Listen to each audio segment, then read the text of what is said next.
Hello. This thing happened to me a few months ago.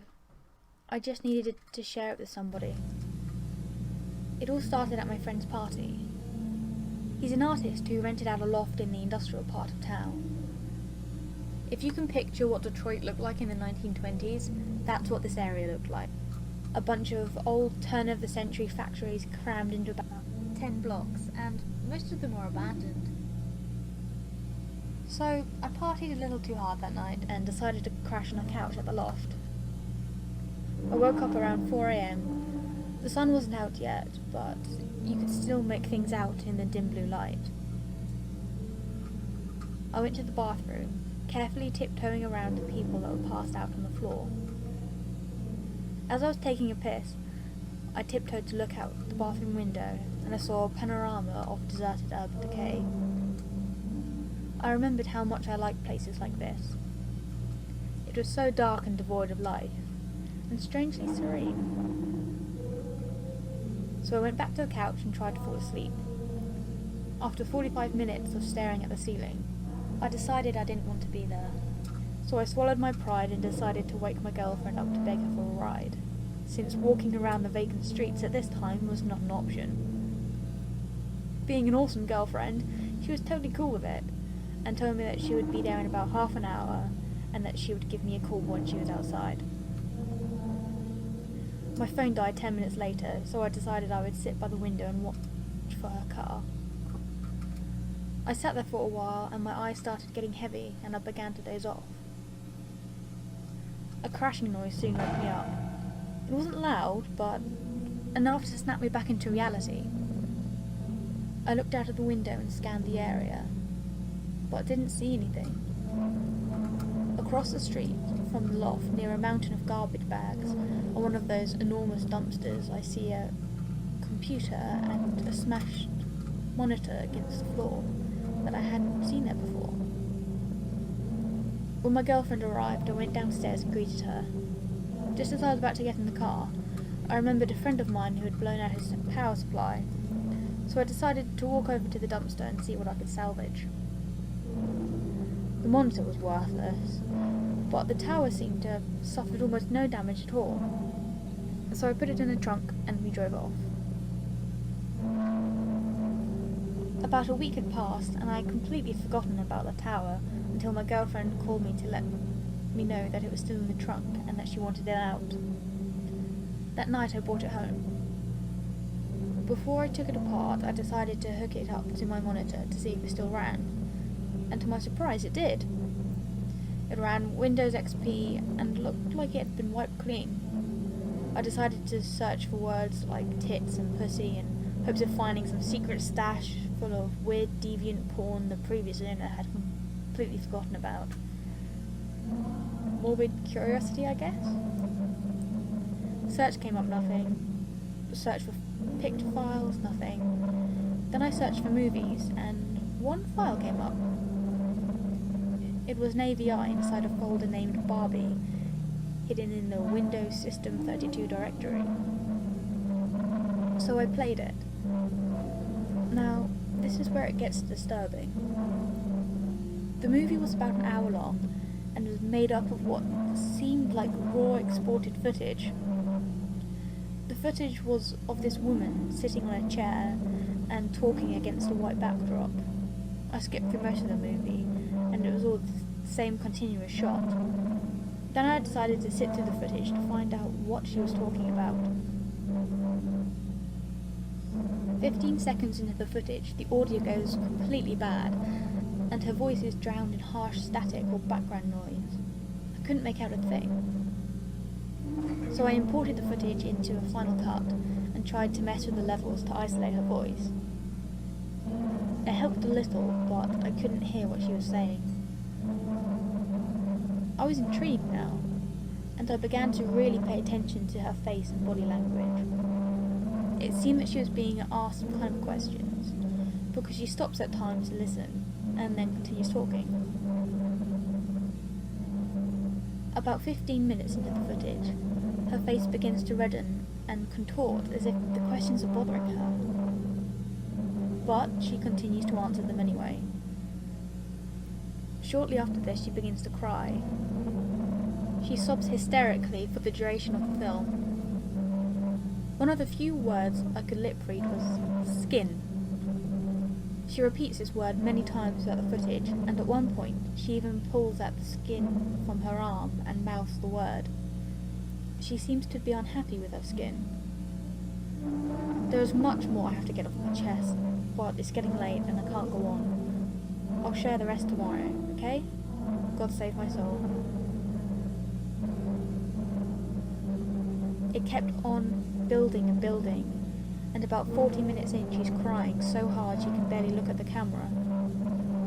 She stops talking at this point, and the rest of the footage is just her crying with her head down. Oddly enough, she doesn't get up or move, the screen just fades to black. I was fucking dumbfounded. I played the whole thing through many times that night, trying to find inflections and nuisances in her movement that would reveal anything else about what was going on.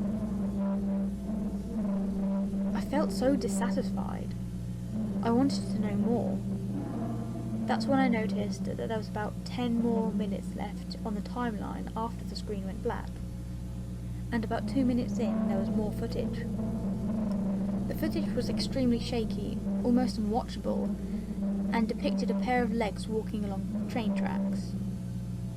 My guess is that the camera was accidentally left on as it was being carried somewhere.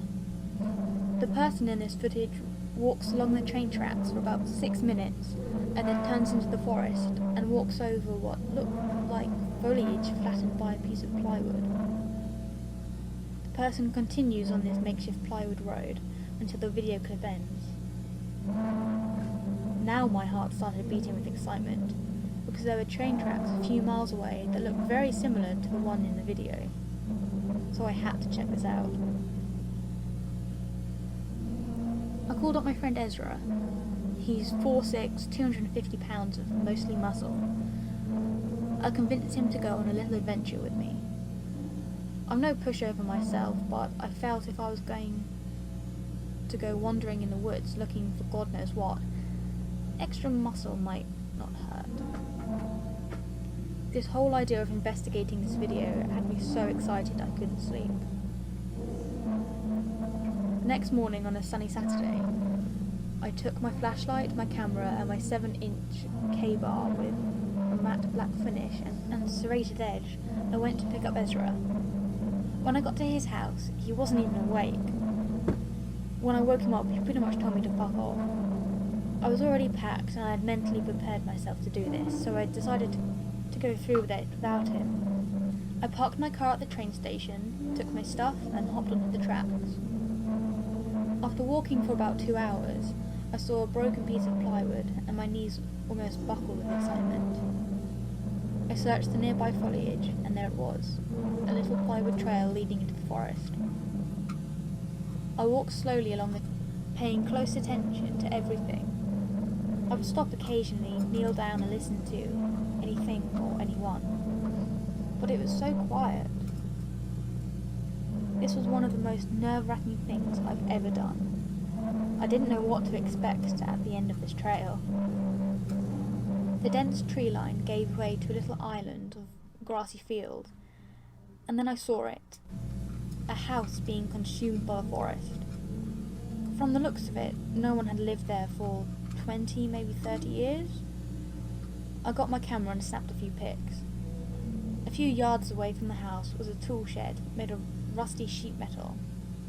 I sat there among the trees for a while, absorbing everything.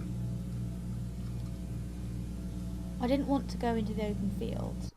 I had this bad feeling that something would see me. It took me a while to muster the courage to go up to the house. The door was partly open, so I pushed it in with a flashlight and was relieved that the inside was actually very well lit. I put my flashlight away, got my camera, and took a few more pics. There was no furniture. The floor was riddled with bricks and wood and rubble, and some of the walls had huge holes in them.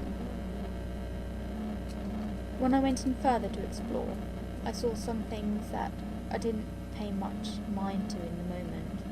but now that I think back about them in hindsight, they greatly disturbed me. The first thing that seemed a little odd was that one of the doors in the first room that I presumed led to the basement seemed a little too new to be in this house. It was also the only door in the house that was locked. Also, when I made my way up to the second floor, I saw some chairs and a fold-up table that seemed a little too new to be there. But what disturbed me most for some reason was the bathroom. The dust on the mirror had been wiped away, and in the bathtub I saw a clear plastic tarp that still had water droplets on it, when, I presume, it was washed clean. That's when I heard something moan really loud, and that's when I jumped the fuck out of the second-story window and ran back to the tracks. Halfway there, I realised the moaning was most likely a water pipe expanding or contracting, and a little moment of relief gave into the horror which I felt when I wondered why the water would be running on an abandoned house in the middle of the fucking woods. It's been a little more than 2 months since this happened, and I haven't gone back there. Nor do I plan to.